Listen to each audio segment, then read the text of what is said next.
Hey there, thanks for listening to the Stupendous Marriage Podcast. I'm Stu Gray. Hey, I'm Lisa Gray. Let's get right into our email for today. My husband and I struggle with talking past each other. We both care about each other deeply, but sometimes hurt each other when trying to communicate our needs and wants. We just had an argument tonight that started with, of all stupid things, toilet brushes. He asked me if we needed anything at the store. I texted the brand of the toilet brush refills to get. He couldn't find them, got something else. They aren't compatible with wands we have. I showed my disappointment in my face when I opened the bag, but thanked him for trying and said we can figure it out. He said he can never please me. It just escalated from there. I've read the Love and Respect book, want to get out of the crazy cycle, but I don't see how to show my husband respect when he takes my reactions the wrong way. How do I show respect when I'm disappointed or hurt? Or when he asks me what to do differently and I tell him, and then he gets upset about what I'm telling him. I'm really frustrated, not sure what to do. Is it possible to be honest about how I feel about a situation and loving and respectful to my husband at the same time? Thanks, Jessica.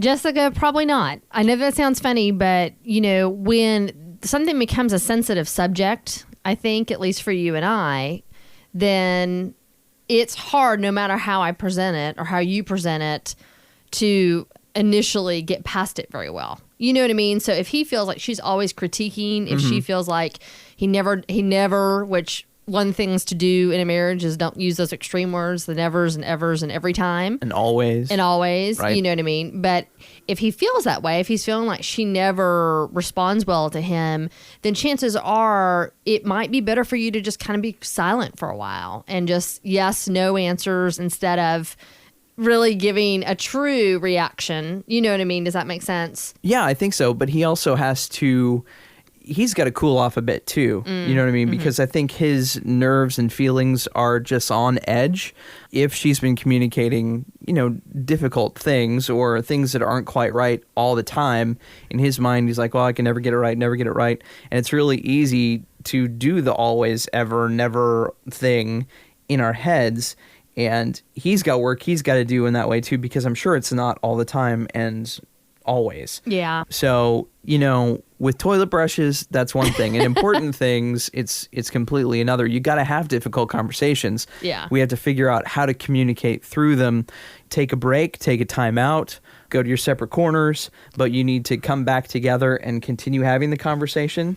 He needs to tell you what he doesn't find respectful in either your tone or your words, or why he doesn't feel like he measures up to your expectations.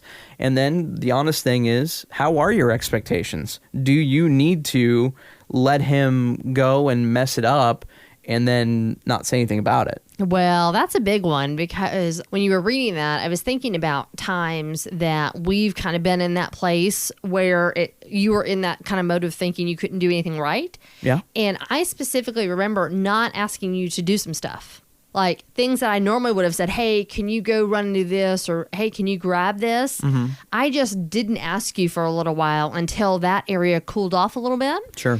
And I just took care of it myself. It wasn't convenient, but in my mind, I was like, okay, I don't want him to feel bad about himself. I don't want him to think that he can never get anything right, because he can.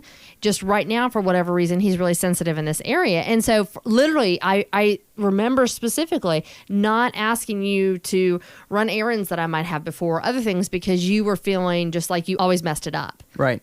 And that was just a certain amount of time. That was not from there to eternity. Because no. That was just when we were on that sensitive topic, we laid off. Right. When something hurts and it's really, sensitive to talk about, don't touch it.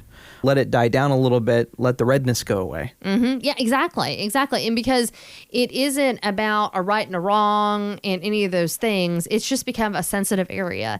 And especially if it's not a big area, like you talked about, if it's not, some critical area in your life that really has to be dealt with, man, if you can just let it go. If, like, for instance, when he walked in the door, and I laughed at the toilet thing because we've had similar, not toilet brush refills, but we have other things like that where you've gone and bought it and you've come home and it's been the wrong thing. Exactly. And I'm like, oh, thanks, and you're like, what? So we've had the exact same situation happen in our house. But if it's become so sensitive, then just when he walks in with it, man, you know what?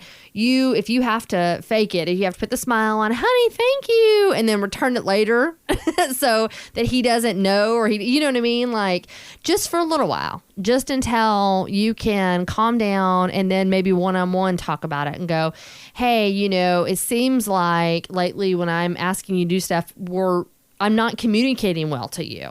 And because then you're not hearing me well and you're not getting the things that we need to get done. So how can you and I, goes back to that team mentality, how can you and I as a team work to accomplish the goals that we need to take care of? Sure, that's taking a 50,000-foot view of the situation outside of the situation. Like in that situation, you're not saying lie to your spouse. You're just saying, don't give any response then and there, if possible. But then at some other middle ground time when neither one of you are upset, look at the situation, try both to focus on it and see what the problem is or what the deal is. Well, and she said at the beginning of the email, they struggle with talking past each other. Right. So it had nothing to do with the toilet brush. No, exactly. You know what I mean? It has to do with somewhere along the lines, the communication is not working well. And so if you can back off of that immediate situation and just go, it's not worth mentioning right now.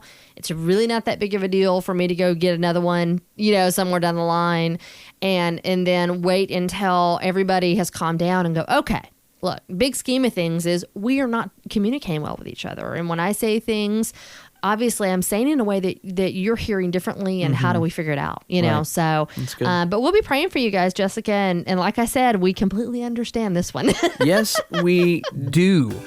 Again, thanks so much for sending your email. You can send us a message if you'd like to on Twitter at Stupendous Duo. You can find us there, or at Stu Gray, or send us a message through our website at stupendousmarriage.com.